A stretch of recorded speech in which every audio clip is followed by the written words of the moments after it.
Malkangiri block अधीनस्थ MV 16 प्राथमिक विद्यालय प्रधान शिक्षयित्री को हटाइबा दाबी नहीं विद्यालय को ताला पकाइले ग्रामवासी। पूर्व जिला शिक्षा अधिकारी दाबीपत्र देते एमभी 16 ग्रामवासी। सूचना प्रकाश से यह विद्यालय प्रधान शिक्षयित्री साधना मंडल दीर्घ 14 वर्ष धरी यह विद्यालय रही कौनसी उन्नतिमूलक कार्य कर ग्रामवासी माने अभियोग करछन्ति।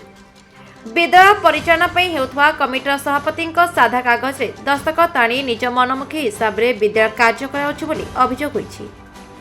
विद्यालय कुने कुने छात्रन को नड़िया गछरे चढ़ई गछ डाल काटिबा, छात उपरे थिबा पानी टांकी सफा कराइबा एवं पाठ पढ़ाइबा समय गैस सिलिंडर आनिबा कार्य मध्ये छात्र छात्री को लगाई थांते।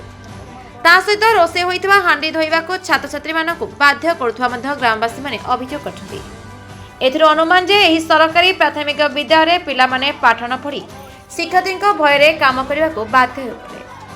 पूर्व शिक्षयित्री विरोध में 12/12/2023 रे बीओ द्वारस्थ होता बेले परवर्ती समय जिला शिक्षाधिकारी निकट द्वारस्थ होते किंतु कौन समाधान हो पारा तेज जहाँफल आज विद्यालय को अभिभावक और ग्रामवासी माने ताला पकाइबा को बाध्य होगा सहित आगामी दिन में प्रधान शिक्षयित्री बदली न होगा जाए एपरी धारणा जारी रही।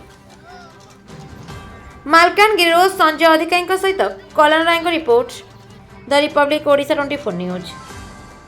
जो प्रधान शिक्षयित्री अच्छा साधना मंडल तांको जो कर्मर व्यवहार दृष्टि को लेकर आम आज ताला पकईचु।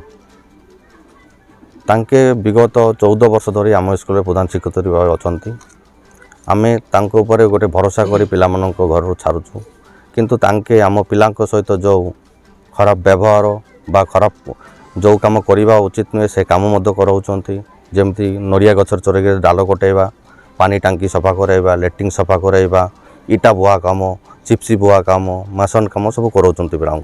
एक्चुअली आम ये सब जान नथिलु पर जेतेबेले जानिलु आम बीओ सार एवं सीआरसी सार को जनइलु तांको उपस्थिति रे तांको सब बयान भी नेलु एवं आम लिखित आकार बीओ सार को गोटे अभियोग देइथिलु दरखास्त माध्यम रे।